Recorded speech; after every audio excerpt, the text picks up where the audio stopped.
주식쇼 스트라이크 최현정입니다. 한 주를 시작하는 월요일, 오늘 하루 무사히 투자도 하시고 또 하루 일과도 잘 마무리를 하고 계신지 모르겠습니다. 자, 지금 시장의 화두는 뭘까요? 환율이겠죠.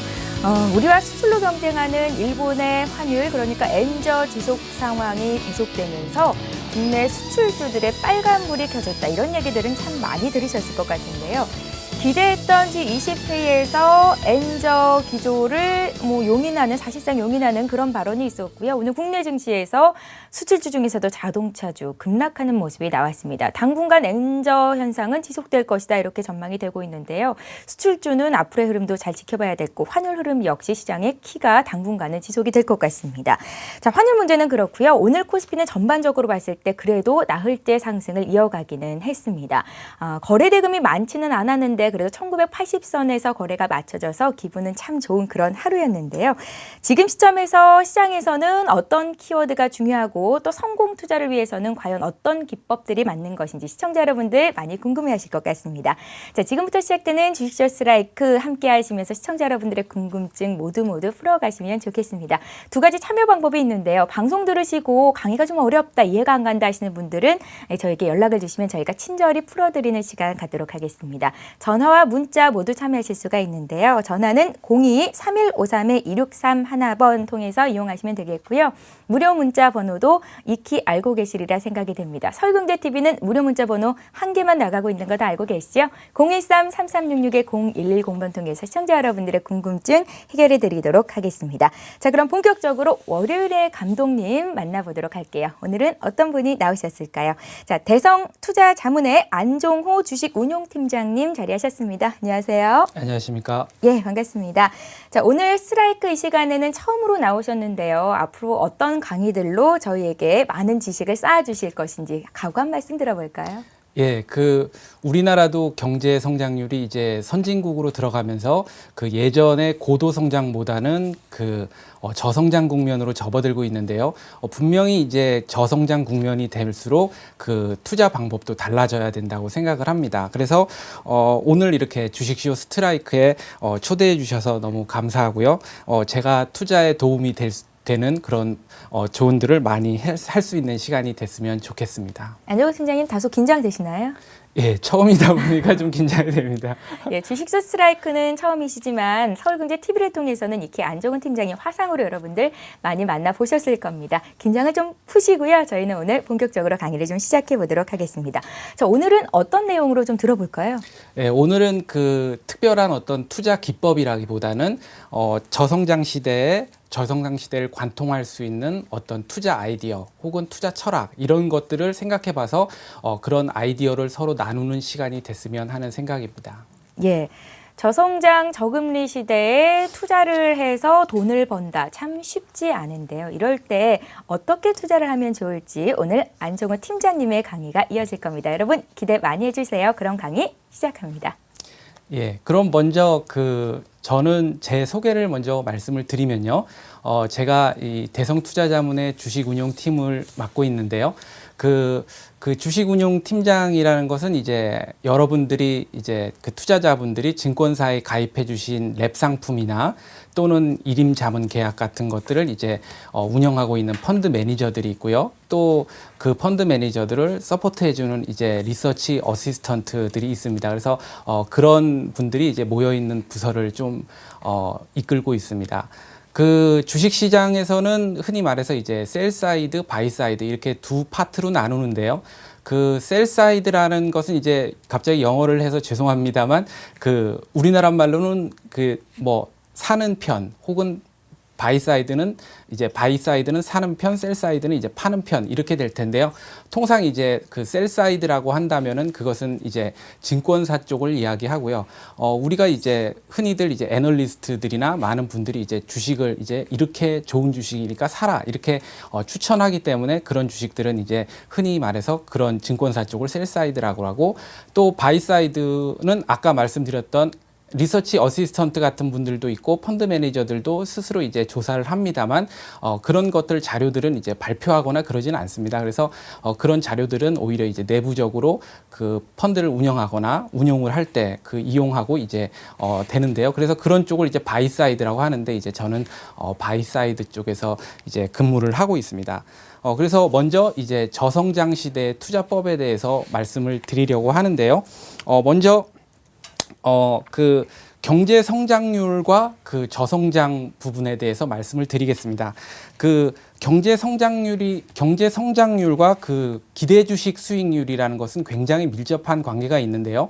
왜냐하면 우리가 생각을 해봤을 때 그 주식 시장이라는 것이 어차피 기업들이 모인 것이고 기업들의 활동이 잘 이루어진 것이 이제 경제 성장률이라는 것이기 때문에 경제 성장률이 낮게 나온다는 것은 결국 그 기업들이 잘 그렇게 성장을 못하고 있다라는 뜻이기도 합니다. 그래서 그 통상 그 펀드를 잘 운용했느냐라고 했을 때는 그 경제의 어떤 성장률 대비해서 얼마만큼 잘했느냐 이런 것도 따지거든요. 그래서 그런 방식입니다. 근데 통상적으로 예전에 우리나라가 고성장을 하던 그런 시절에는요, 그로스 펀드 운영 방식이라는 것이 많이 쓰였습니다. 그래서 말 그대로 그 성장하는 펀드에 대해서 이제 운용을 하는 건데요. 그래서 상당히 그 펀드 운영법 치고는 쉬운 방법인데 뭐냐면은 그 성장하는 그 업종에 비중을 많이 두는 겁니다. 그래서 예를 들자면 중국이 이제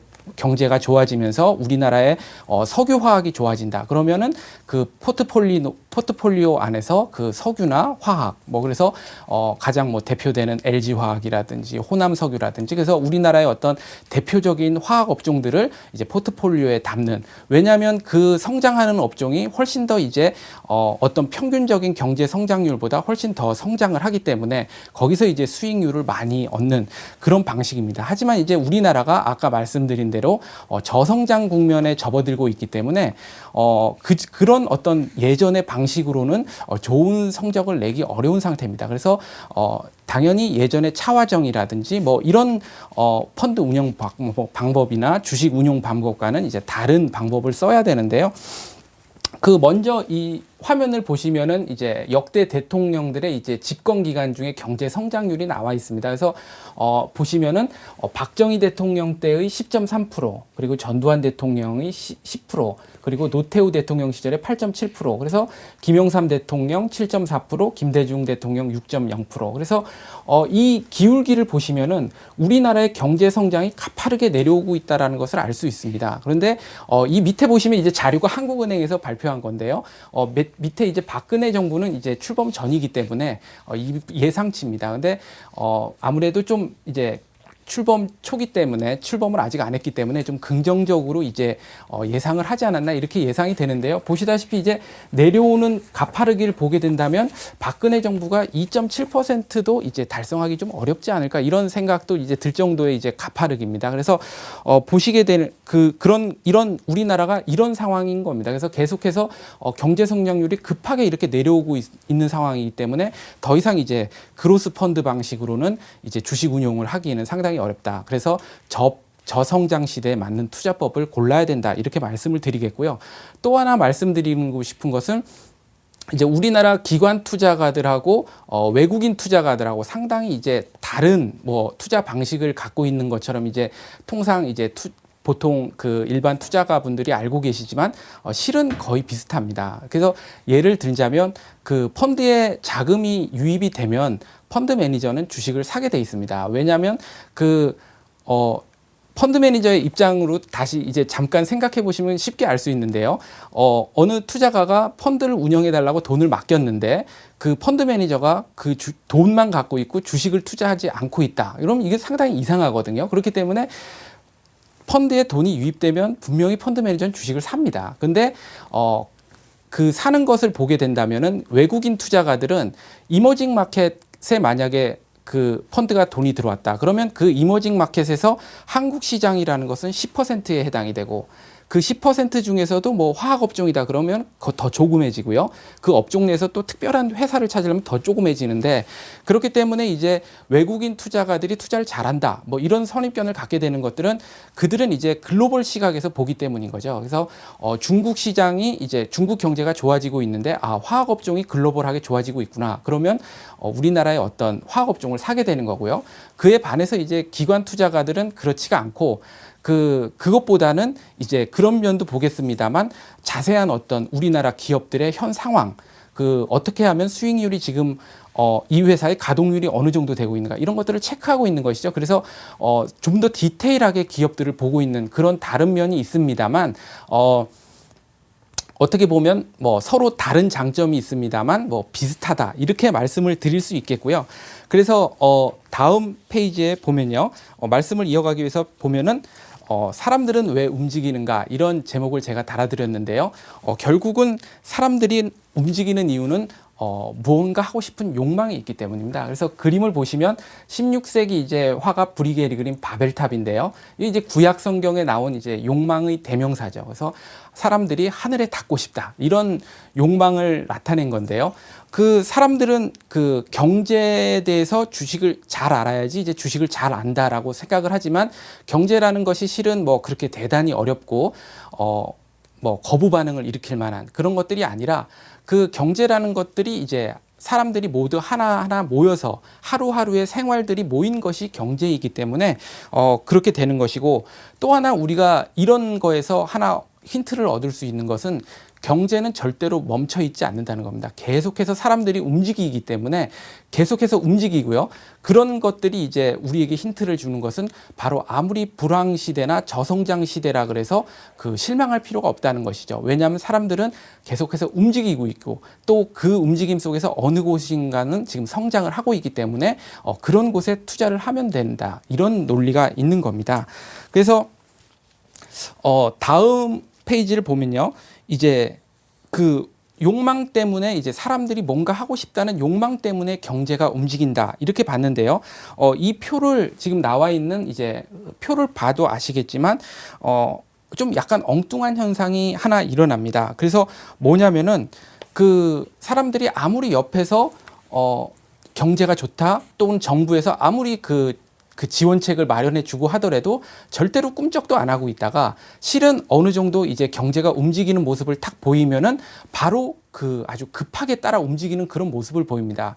그래서 이제 엉뚱한 모습이라고 한 것은요, 이 표에서 보시면 되겠습니다만 어느 사업이든지 이렇게 일정한 성장률로 이렇게 길게 보면 잘 성장을 하게 돼 있습니다. 하지만 그 산업에 대한 어떤 산업의 흐름을 보면 굉장히 업앤다운이 이렇게 있는 그런 모습을 보이는데요. 예를 들어서 이제 소를 키우는 어떤 사업을 말씀을 드리면요. 아주 이 언론에 자주 나오는 이야기지만 그 소에 대한 수요는 항상 일정하게 늘어나고 있기 때문에 연 한 3% 정도 계속 늘어나기 때문에 이 정도의 성장을 보입니다만 실은 소를 키우시는 분들의 농가, 목축업 하시는 분들의 수입은 굉장히 업앤다운이 심합니다. 그래서 이렇게 하락 국면에 들어갔을 때는 마치 송아지도 몇십만 원에, 그래서 요즘 뭐 명품 애견도 뭐 몇십만 원 하는데 그 가격에도 안 될 가격에 그냥 송아지를 다 팔 만큼 굉장히 축소를 시키다가 또 어느 순간인가 이제 경제가 이제 소 가격이 좋아지면은 너무 과잉으로 또 필요 이상으로 성장하는 거 필요로 하는 것보다 더 많은 이제 소를 키우게 되면서 또다시 손해를 보면서 이제 산업이 줄어드는 그런 모습을 계속 보이는 것이죠. 그래서 이런 것들이 어떤 주식 시장에도 마찬가지로요. 주식 시장도 마찬가지로 이런 변화가 시작될 때는 내 하락 국면에서는 마치 아무도 관심을 가지고 있지 않다가 어느 정도 상승을 보이기 시작하면 이제 급하게 이제 상승을 보이는 그런 모습을 보이기 때문에 우리가 이런 것을 이용해서 저성장 시대에 어떤 수익을 챙길 수 있다 이렇게 말씀을 드리겠습니다. 그래서 먼저 말씀을 드리면 이거는 뭐 아무의 차트도 아니고요. 그냥 주식시장에서 쉽게 구할 수 있는 차트인데요. 보시다시피 이렇게 횡보를 하다가 어느 순간에서는 갑자기 하락을 쫙 합니다. 그리고 상승하는 척 하다가 바로 또 2단 하락을 하죠. 그래서 이런 하락을 모습을 보이는 것은 뭐 주식시장에 상당히 흔한 모습이긴 한데요. 이런 이야기를 했을 때 과연 우리들이 가장 원하는 것은 이런 최저가에 매수를 할 수 있겠는가 이런 거죠. 근데 생각해 보면은 최저가에 매수한다는 것이 쉽지가 않습니다. 그리고 그 최저가에 매수한 사람도 없습니다. 왜냐하면 주식이라는 것은 이제 팔기 때문에 떨어지는 건데요. 가만히 생각해 보면 만약 사는 사람이 많으면 이렇게 떨어지지가 않습니다. 그래서 결국은 최저가에 샀다는 사람은 적을 수밖에 없는 거고 최저가에 살 수 있는 기회도 굉장히 짧은 시간 안에 지나가게 되는 것이죠. 그래서 그 주식하시는 분들이 다들 이제 바닥에서 사고 싶어 하시지만 바닥에서 사시는 분들이 굉장히 없습니다. 그래서 그 이유는 바로 어떤 것인가 이런 거를 이제 하는 건데요. 그래서 그런 바닥에서 사는 기법들 같은 것들이 뭐 아주 고도의 테크닉이거나 또는 그 어떤 투기적인 어떤 이런 어려운 이론들이 있거나 이런 것들이 아닌 겁니다. 그래서 투자를 이제 바닥에서 산다는 것은 굉장히 쉽게 또 우리가 얻을 수 있는 그런 거가 있고요. 또 저도 나름대로 이제 그 고도의 기법, 주식 기법에 대해서도 이제 계속 연구를 합니다만 연구를 해보면 해볼수록 주식의 근본에서 좀 벗어나서 3,000%로 가 있는 경우가 많습니다. 그래서 그 3,000%에서 혼자 이렇게 뭐 막 이렇게 생각을 하면서 그쪽으로 이제 발전시킨. 하지만 결국은 가만히 이제 그거를 다 이제 이해한 다음에 좀 시간이 지난 후에 가만히 생각해 보면은 결국은 주식의 근간이라는 것에서 벗어나서 굉장히 격가지로 가 있는 그런 거를 느끼는 겁니다. 그래서 주식 시장이라는 것은 어차피 그 바닥에서 사고자 하는 건데 결국은 그 경제의 흐름을 보고서 오르게 되는 겁니다. 그래서 여기 나와 있다시피 필요성을 느끼는 사람이 많으면 가격은 상승한다 이렇게 돼 있습니다. 그래서 그 필요성이라는 건 뭐냐면요.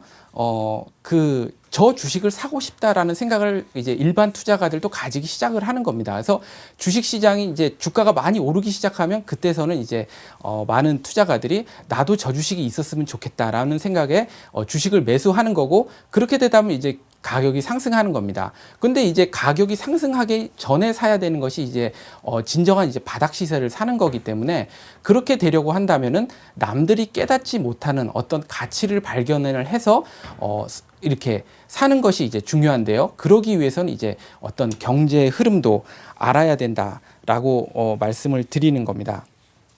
그리고 다음을 보시겠습니다. 그러면은 이제 제가 그 사진을 놔뒀는데요. 현재가 어떻다는 것은 무시한다 이런 겁니다. 그래서 본격적으로 이제 바닥 시세에서 이런 저성장 국면일 뿐만이 아니라 주식의 어떤 바닥 시세에서 종목을 사기 위해서는 현재는 어떠하다 이런 것을 이제 무시해야 된다는 건데요. 이건 이제 일출 사진입니다. 해가 뜨는 사진인데 이것이 과연 일출 사진인지 확신하기는 상당히 어렵습니다. 왜냐하면 일몰 사진일 수도 있기 때문인 거죠.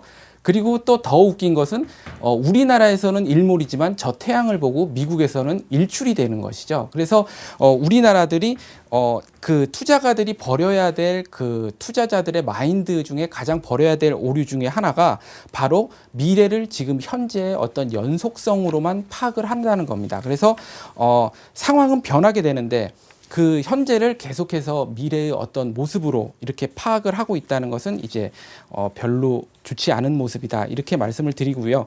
그리고 저희가 이제 통상 이제 하락 국면을 보게 된다면은 하락 국면에서는 주식이 떨어질 만한 이유들에 대해서 아주 해석이 잘 나옵니다. 그래서 나쁜 소식만 듣고요.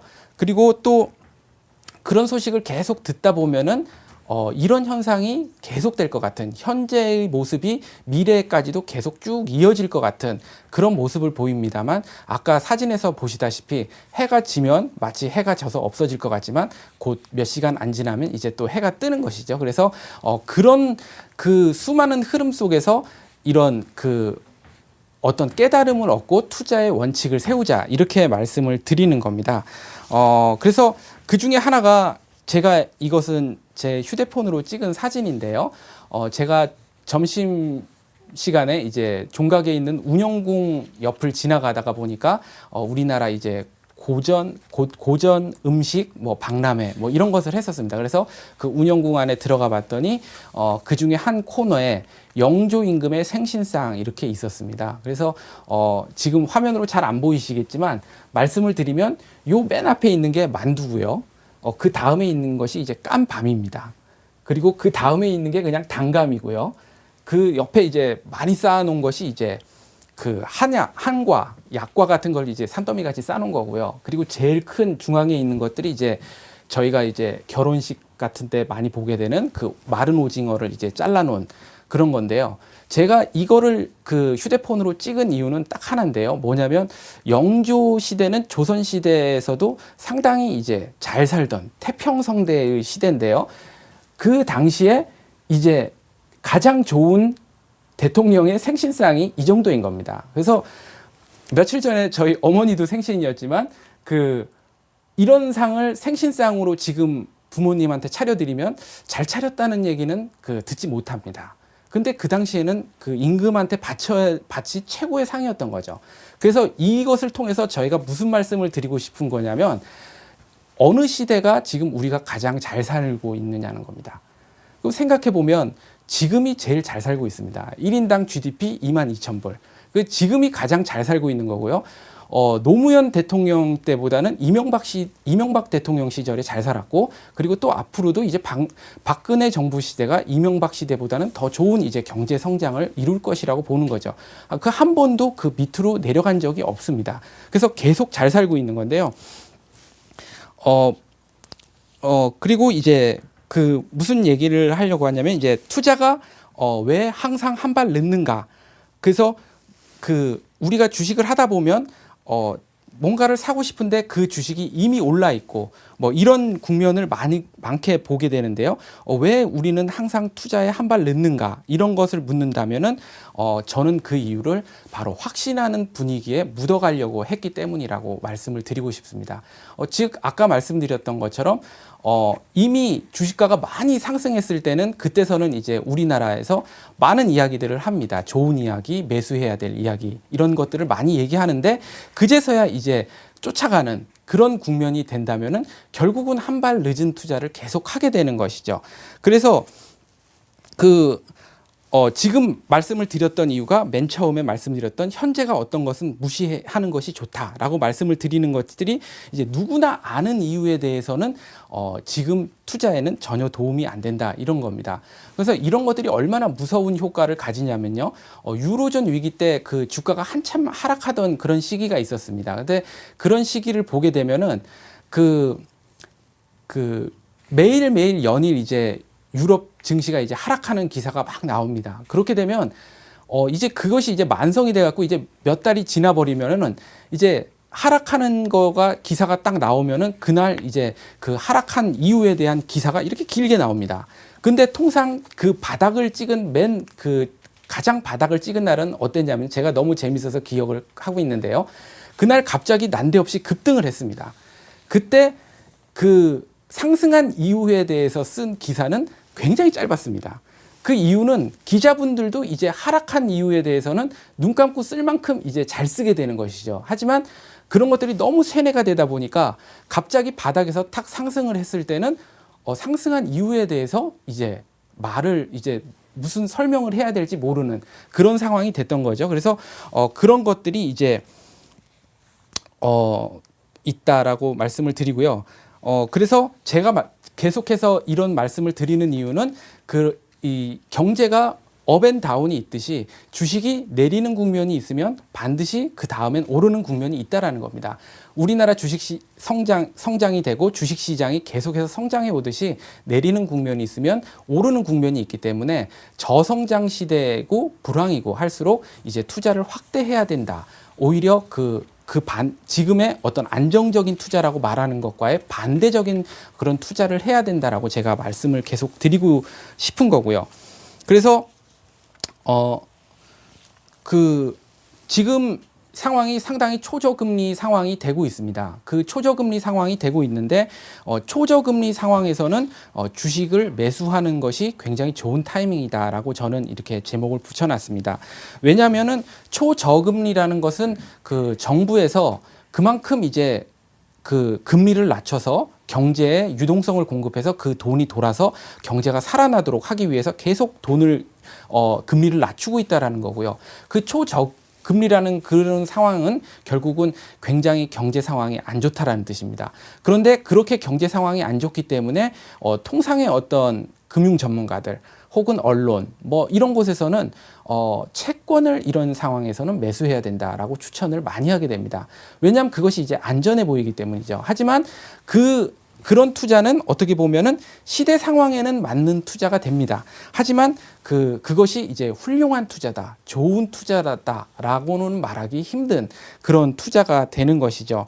그래서 말씀을 드리게 되면은 불황은 결국은 계속되지 않는다라는 겁니다. 그리고 불황이 계속되면 국민들은 정부에 대해서 경기 대책을 계속 요구하게 됩니다. 그래서 그 정부에서는 어쨌든 이제 경기 대책을 내놓게 되고요. 만약에 이제 성공하는 대책도 있겠지만 이제 실패하는 대책도 있겠죠. 그 경기 대책이 이제 실패를 하게 되면은 거기서 이제 나라가 망하는 게 아니고 경기 회복이 이제 본격화될 때까지 정부들은 계속해서 새로운 그 정책을 발표하게 됩니다. 이제 대표적인 예로 들 수 있는 게 미국의 버냉키 의장인데요.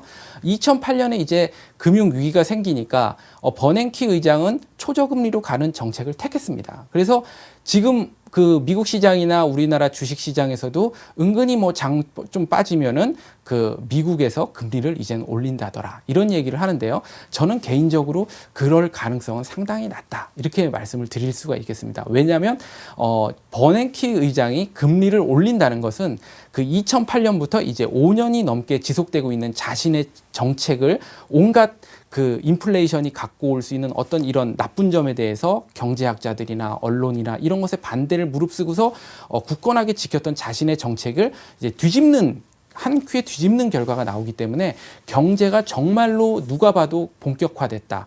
이건 이제 금리를 진짜 올려야 된다라고 하기 전까지는 버냉키 의장이 금리를 올리기는 상당히 어려울 것이다라고 저는 생각을 하고 있고 이런 것들이 바로 불황이 계속되지 않는다라는 겁니다. 그래서 저성장 국면이 계속되기는 어렵다라는 것이고요.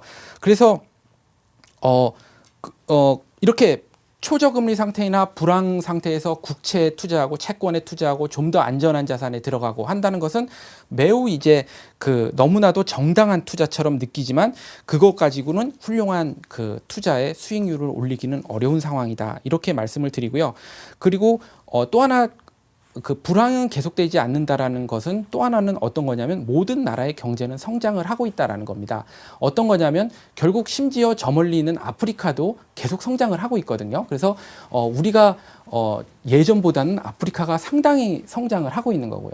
그런데 우리가 이런 의견을 잘 믿지 않고 또 마음속에 좀 깨림직하게 받아들이고 있는 것 중에 하나가 뭐냐면 세상 만사가 다 그렇지는 않다라는 겁니다. 그러니까 인간의 경제만 성장을 하고 있지 동물의 세계가 성장하거나 그러지는 않습니다. 그래서 사자 같은 경우에는 뭐 2000년 전에 먹었던 그 메뉴 그대로 지금도 먹고 있고요. 거기에서 뭐 조금 더 발달을 해갖고 저장해 놓는다든지 뭐 아니면 뭐 한번 곡물을 키워본다든지 아니면 소금을 찍어서 먹는다든지 이런 거 전혀 없습니다. 그래서 동물이 실제로 진화했다 뭐 이런 거는 솔직히 개인적으로는 어떤 그런 논리가 어떤 증거 같은 것을 이렇게 얻지 못한다 이렇게 해야 되는데 그런 동물의 세계가 변하지 않는 모습들을 보다 보니까 어떻게 보면 세상 만사는 똑같은 이치다라는 그런 선입견을 가지고 보면은 우리도 조선시대로 돌아갈 수 있지 않을까 막 경제가 망조가 들면 막 그렇게 되지 않을까 이런 걱정을 하는 것이죠.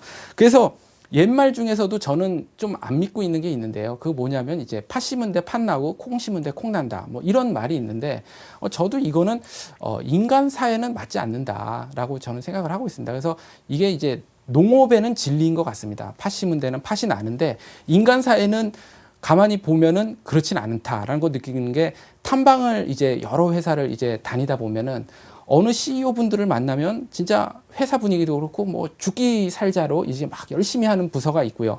또 어떤 부서는 가보면은 어떤 회사는 또 가보면은 굉장히 이제 널널하고 뭐 사장님은 어디 가서 없고 막 뭐 이런 회사들도 있습니다. 그런데 그러면 그 널널한 회사는 망하고 이 열심히 하는 회사는 막 승승장구하냐? 그렇지 않거든요. 그래서 그런 면에서 콩 심은 데 콩 나고 팥 심은 데 팥 나는 거는 이제 농업에 대한 진리다라고 개인적으로는 생각을 하고 있는데요. 그래서 주식 얘기로 다시 돌아가면은 결국은 그 평균 주가라는 것은 이제 장기적으로 보면은 경제가 평균적으로 성장하는 것보다는 기업이 항상 더 많이 성장하게 돼 있습니다. 그래서 거기에 투자하는 것이 주식 투자라면 우리가 경제가 성장을 계속한다라는 것을 믿는다면 주식 시장도 계속 성장한다라는 것을 믿어야 된다. 이렇게 말씀을 드리겠고요. 그렇기 때문에 저희가 또 하나 헷갈려하는 것이 이제 이 같은 나무를 보고도 사계절이 있다라는 겁니다. 그래서 이게 봄, 여름, 가을, 겨울의 모습인데요.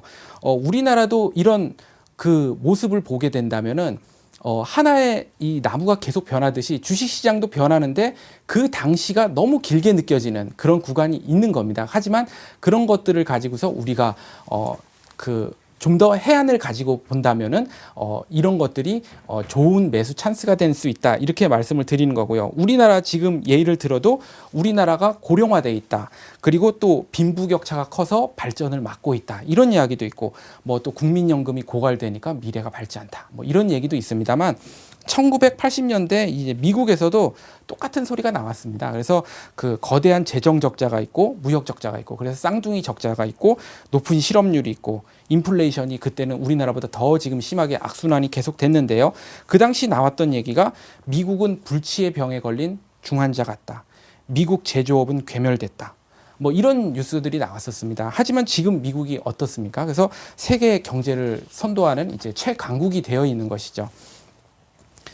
그래서 말씀을 드리자면은 이런 모든 현상이 일어나고 있는 것은 아까 처음에 말씀드렸듯이 인간은 뭔가 개선하고 싶어 하는 마음이 있고 움직이려고 하는 욕망이 있습니다. 뭔가 되고 싶은. 그러다 보니까 가난해지고 싶은 사람도 없고요. 불경기가 좋다는 사람도 없습니다. 그래서 자산 가치가 떨어지면은 어떻게든 회복하려고 노력을 한다는 것이죠. 그래서 이런 태도가 이제 저성장을 극복하는 원동력이 되는 거고요. 그래서 좋은 투자가 되려고 한다면 결국은 이런 조급함이 나타나기 전에 사놓는 것이 이제 현명한 투자가 된다는 겁니다. 그래서 주식 시장을 뒤돌아보게 된다면 1990년대하고 1990년도 말하고 2000년도에 인터넷주들이 이제 엄청난 인기를 끌었던 시절이 있습니다. 그래서 그런 열기 속에 이제 탁 들어갔을 때는 마치 인터넷 주식을 사지 않으면은 주식 투자를 안 하는 사람처럼 이렇게 취급을 받은 적도 있고요. 그리고 운용에도 이제 유행이 있습니다. 아까 말씀드렸지 펀드를 보게 된다면 최근에는 이제 가치주, 뭐 중소형 가치주, 뭐 이런 펀드들이 굉장히 수익률이 좋은 펀드들로 이렇게 이제 각광을 받고 있습니다만, 가만히 이렇게 보게 된다면은 이런 경제가 어려운 시절에는 꼭 그런 이제 가치주 펀드들이 이렇게 얘기를 많이 받습니다. 하지만은 이제 조만간에 경제가 성장하는 국면이 되면 또 그런 펀드들은 수익률표에서 이제 등수에서 밑으로 내려가게 되고요. 또 이제 액티브한 펀드들이 이제 또 올라오는 그런 모습을 보이게 되는 겁니다. 그래서 말씀드렸다시피 이제 그렇고요. 다음 표를 보게 되면요. 그래서 앞에서 보여드렸던 어떤 그런 표를 이제 다시 제가 보여드리는 건데요.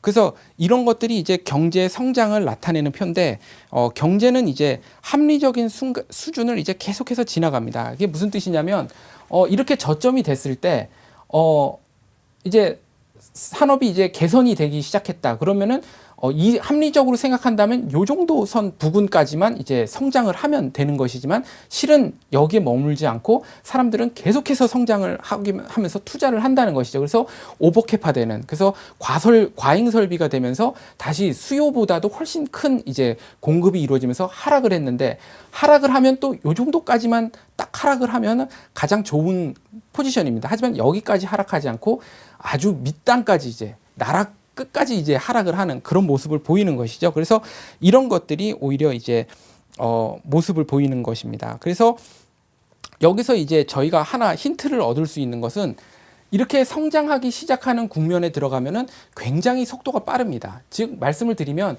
여기가 10,000원이고 여기가 예를 들어서 9,000원이다. 이렇게 말씀을 드린다면 10,000원에 사기 시작해서 9,000원까지 산다면은 충분히 사람들은 쉽게 매수를 할 수 있습니다. 자기가 산 것보다 자꾸 가격이 내려오니까 충분히 살 수가 있는데 9,000원을 본 상태에서 이제 11,000원부터 매수를 하고자 든다면은 11,000원부터 이제 이 위로 올라갈수록 이제 점점 매수하기가 어려워지고요.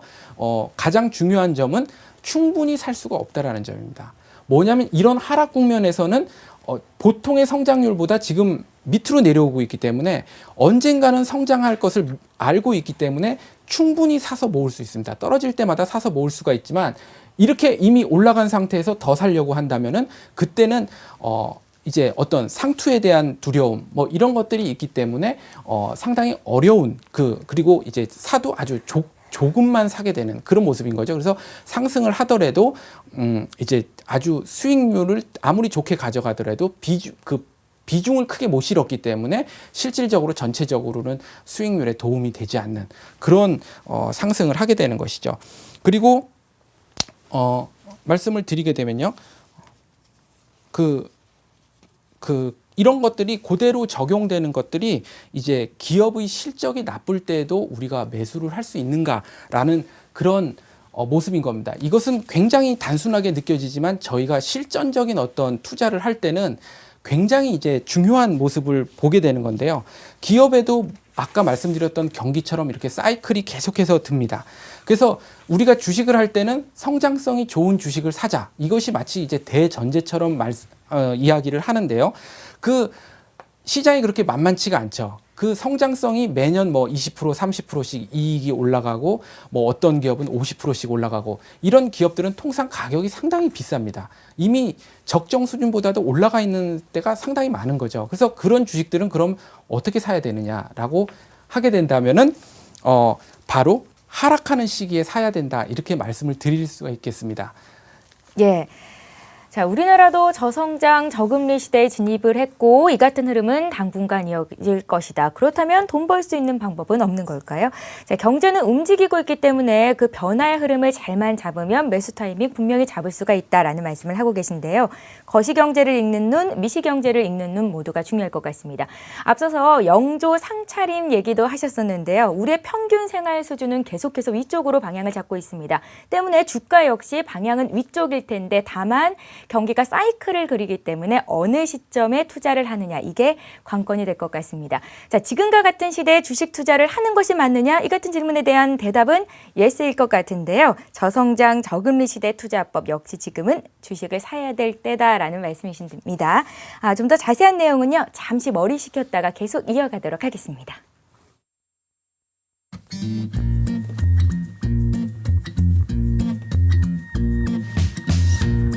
He's never been lonely. She takes his hand and all his troubles step aside. He's never felt like this before. He liked to try. Oh, let yourself in. It's all he's thinking about. Let yourself in. And now he's singing out loud. I'm feeling like my life has just begun, and I'm feeling fine. Well, I feel so alive, singing.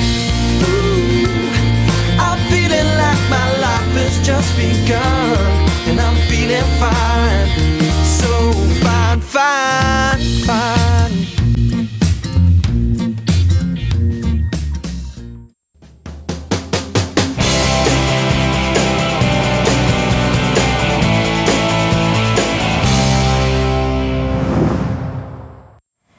예, 저성장 시대는 어떤 투자법이 맞을 것인지 안정훈 팀장님과 이야기를 나눠보고 있는데요. 앞서서 기업 실적이 나쁠 때도 매수 타이밍이냐 이런 얘기였던 것 같습니다. 지난 4분기 기업들의 실적이 굉장히 안 좋았었는데 지금이 매수 기회라면 왜 그런 건지 얘기를 좀 나눠볼게요. 예. 그 기업들의 실적도 이제 아까 그 경제처럼 이제 위로 올라갈 때가 있고 또 실적이 안 좋아서 내려갈 때가 있는데요. 통상 보면 성장하는 그 아무리 좋은 회사라 그래도 항상 실적이 피크를 칠 때가 있고 또 실적이 또 침체가 되는 시기가 있고 그런 것들이 이제 반복이 됩니다. 그런데 생각을 해보면 실적이 피크가 친 회사들은 통상 그 다음의 시즌을 준비하기 위해서 투자를 하게 되는데요. 그 투자를 하게 되면은 또 그 회사에 머물러 있어야 될 자금들이 이제 빠져나갔기 때문에 투자가들은 좀 실망을 하고요. 또 실적도 거기에 비해서 이제 좀 낮아지는 그런 모습을 계속 보이는 것이죠. 그래서 그 아무리 고성장을 할 때의 그 주식들은 그 많은 분들이 이걸 언제 사야 되는가 고민이 되지만 바로 그렇게 투자를 함으로써 실적이 낮아지고 그럼으로써 이제 주식시장에서 관심들이 떨어져 가지고 평균 그 회사가 가진 어떤 가치보다 더 떨어졌을 때 그때가 이제 주식 성장을 하기 좋은 때다 이렇게 말씀을 드리겠고요. 또 하나 이제 예를 든다면은 우리나라 한류를 이끌었던 SM 같은 종목들을 말씀을 드릴 수가 있을 것 같습니다. 그래서 예를 들자면 SM은 이제 여러분들이 알고 싶겠지만 뭐 동방신기라든지 소녀시대 뭐 이런 것들이 있습니다만 제가 주가를 가만히 보고 있으면은 그 SM이라는 회사는 그 한류가 커감으로써 계속해서 산업이 성장하는 그런 핵심 성장력을 가지고 있는데 반해서 비인데도 불구하고 계속 성장을 하다가 어느 정도가 되면은 그 분명히 그 주식 그 시세가 더 오르지 않고 이제 정체되는 국면이 나옵니다. 그리고 그런 정체되는 국면이 나오면은 뭐 동방신기에 누가 뭐 해체된다느니 다쳤다느니 뭐 이런 얘기가 나오면서 주가가 이제 갑자기 급락하는 그런 모습을 보이는데요.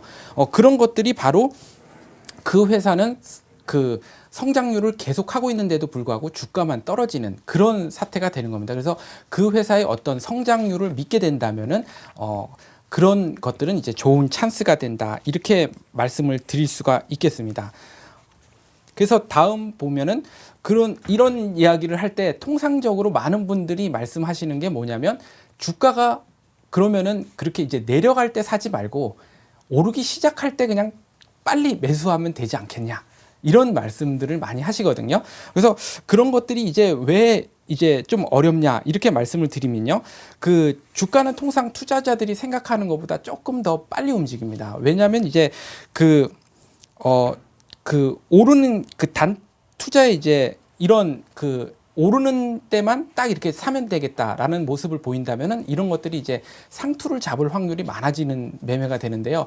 왜 그렇게 되냐면은 그 주가가 오르는 것은 이제 아까 말씀드린 대로 선행 투자한 것에 대한 어떤 결과인데 그 끝을 모르니까 계속해서 샀다 팔았다를 해야 됩니다. 그래서 오히려 투자를 하는 동안에 주식시장에서 내려가는 그 구간에서 매집을 하게 된다면은 사게 된다면은 안심을 하면서 살 수가 있는데 오르는 국면에서 사게 된다면은 결국은 굉장히 그 언젠간 상투가 온다라는 그런 모습 때문에 샀다 팔았다를 반복을 하게 되고 그런 매매는 결국은 이제 상투를 잡게 되는 그런 모습이 되는 것이죠.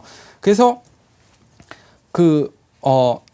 이런 모습들은 어떻게 되냐면 굉장히 그 신경질적인 반응을 보일 때가 많아집니다. 왜냐하면 언젠간 상투가 온다라는 것을 자신이 알고 있기 때문에 그 사소한 매도세가 나타나도 바로 이제 그런 참지 못하고 팔게 되는 거고요. 그렇게 된다면은 우리가 주식시장에서 봤다시피 잘 아시겠지만 이제 큰 수익을 봐야지 이제 주식시장에서는 상당히 좋은 수익률을 내리는데 그런 샀다 팔다를 반복하고 또 조그만 매도세에도 깜짝 놀라서 이제 팔게 되고 하게 된다면은 결국은 큰 수익은 나기 어렵다라는 것이고요. 어떻게 보면은 이런 것들이 주식 시장에서는 그 어떤 주가의 흐름에 대해서는 이제 반하는 겁니다. 역행하는 건데요. 왜 그러냐면은 주식이 이제 하락을 할 때 그 하락하는 이유는 딱 하나거든요. 바로 주식을 누군가는 많이 팔고 있기 때문입니다. 그리고 그 주식시장에서 그 주식을 팔고 있는데 그것을 산다라는 것이 이제 쉽지는 않겠지만 그런 것들이 이제 이제 좋은 매수 타이밍이 되는 건데 결국은 그런 것에 이제 누군가는 사야 된다라는 뭐 이런 모습에 이제 헷갈리게 된다면은 결국은 빨간 신호등을 다 같이 때로 지어서 건너면은 우리는 안전하다 이런 투자 철학이 돼버립니다. 그래서 그런 것들은 이제 상당히 위험한 투자 철학이 된다 이렇게 말씀을 드리겠고요. 뒷북치는 매매가 되지 않기 위해서 이렇게 한다면은 누구나 이제 잘 아시겠지만 투자하시는 분들은 잘 알겠지만 주가가 이제 통상 투자가들의 생각보다 항상 앞선 상태에서 뭐 통상 6개월은 앞선다 뭐 이런 얘기를 하는데요. 주가가 왜 이렇게 선행을 하는가 이렇게 말을 하자면 결국은 그 이유는 간단합니다. 그 매수세가 몰리기 때문인데 어떤 그 모종의 이유로 인해서 매수세가 몰리게 되면 주가는 껑충을 상승하는데 그때 이제 실적을 확인한다든지 매수하는 원인을 이제 확인하고 오르게 된다면 결국은 뒷북을 치게 되는 거고요. 통상 이렇게 그 뒷북을 치게 되는 분들이 통상 세게 칩니다. 그 세게 치는 이유를 이제 주식 시장에 대해서 말을 든다면은 예를 든다면은 이제 삼성전자와 같은 겁니다. 삼성전자가 너무 좋은 회사다라는 걸 하게 된다면 포트폴리오에 나는 삼성전자를 싣고 싶다 이렇게 이게 생각을 많이 갖게 되는데요. 하지만 그렇게 느낄 때는 이미 삼성전자는 상당히 많이 오른 것이죠. 그래서 요즘 그 갤럭시 S4의 부품주들이 많이 오르고 있기 때문에 나도 저런 주식들을 사고 싶다 이렇게 할 수 마음속에 들겠습니다만 그것은 이미 주가가 이제 많이 오른 상태에서 그런 마음을 들게 됩니다. 그렇기 때문에 그때는 그래도 사야겠다라고 마음을 들 때는 그 자신이 여태까지 못 본 수익률을 만회하기 위해서라도 이제 그 비중을 아주 크게 담아서 한번 그 짧게라도 그렇게 먹자. 이런 수익률을 이제 주장하기 때문에 뒷북을 치게 되면 이제 세게 친다. 이렇게 되고요. 이런 뒷북을 치지 않기 위해서는 어떻게 해야 되는가라고 말을 한다면은 그 실질적으로 시세의 행동보다 빠른 행동을 우리가 하기는 상당히 어렵다라고 말씀을 드리겠습니다. 보시는 것처럼 주식은 이제 경기에 대해서 상당히 선행을 하고 있기 때문에 그 상승 국면에서 급하게 따라간다는 것은 상당히 어렵습니다. 특히 우리나라 같은 경우에는 그 주가가 상승을 하게 되면 그 상승한 주가 때문에도 또 상승을 하는 이유로 계속 상승이 될 만한 이유들에 대해서 많은 이야기들을 합니다. 그리고 증권사들에서도 상승을 하고 난 이후에야 이제 안심을 하고서 이제 상승하는 이유들에 대해서 많이 얘기를 하는데요. 그렇기 때문에 시세보다 빠른 행동을 한다라는 것은 보통 쉬운 일은 아니다. 그래서 아까 말씀드린 대로 결국 이런 구조를 하게 된다면은 아까 제가 말씀드리고자 하는 어떤 그런 말씀을 이해하신다면은 그 성장성 있는 종목들이 하락하는 국면이 오히려 매수하기 상당히 좋고 싼 국면이다. 이렇게 말씀을 드리겠습니다. 그 저성장 국면에서 이제 그래서 그 핵심 포인트는 저성장 국면에서 웃으면서 성장하자 이렇게 말씀을 드리겠는데요. 미국도 아까 말씀드렸던 저성장 국면에서는요. 아까 말씀드렸던 것처럼 이제 우리의 그 무역 적자와 재정 적자가 절망적인 상태에 있다. 고실업, 마약, 범죄, 교육 어떤 걸 봐도 미국 사회의 증상은 심각하다. 그래서 미국은 거대한 이류 국가가 되려고 하는가. 이런 절망적인 이야기들이 가득 찼습니다. 그것이 이제 1982년이었고요. 미국 국민들이 우리나라가 이제 경제가 다시 부활했구나 느낀 1992년인데요. 그 10년 사이에 주식시장은 4.4배가 상승을 했었습니다. 그래서 경제 상황이 나쁘다, 저성장이다 라고 하는 국면일수록 우리가 그 안전하게 국채를 투자한다. 좀 더 안전한 현금을 보유하고 있자. 이런 것보다는 오히려 이런 불안 국면에서 과감하게 투자를 하고 오히려 호황이 돼서 과열 조짐을 보일 때 팔 수 있는 그런 것들이 좋은 투자법이라고 말씀을 드리겠고요. 그렇기 때문에 저성장 국면에서는 성장성이 높은 종목들이 더 이제 하락하는 국면에서 매수하는 것이 좋은 투자법이다. 이렇게 말씀을 드리겠습니다. 예, 잘 들었습니다. 저성장 시대의 투자법, 지금이 바로 주식 매수 타이밍이다. 안종호 팀장님 강의 내용이었습니다. 오늘 대성투자자문의 안종호 팀장과 함께했습니다. 말씀 잘 들었습니다. 네, 감사합니다. 예전에 그런 광고가 있었어요. 모두가 노라고 얘기할 때 예스 할 줄 알아야 한다. 자, 모두가 절망적이라고 생각할 때 지금이 바로 매수 타이밍이다. 이렇게 생각할 줄 아는 그런 해안의 눈 갖는 게 참 중요하지 않을까라는 생각이 듭니다. 자, 저희와 매일 함께 하시면 주식 투자를 할 수 있는 성공 투자를 이끌 수 있는 그런 해안을 찾아보실 수가 있으실 겁니다. 저희와 늘 함께 해주시고요. 내일 이 시간에는 샘플러스의 박준남 멘토의 강의가 준비되어 있다고 하는데 박준남 멘토 좋아하시는 분들 참 많으시죠. 내일 이 시간도 기대 많이 해주시기 바랍니다. 저희는 내일 이 시간에 다시 뵐게요. 고맙습니다.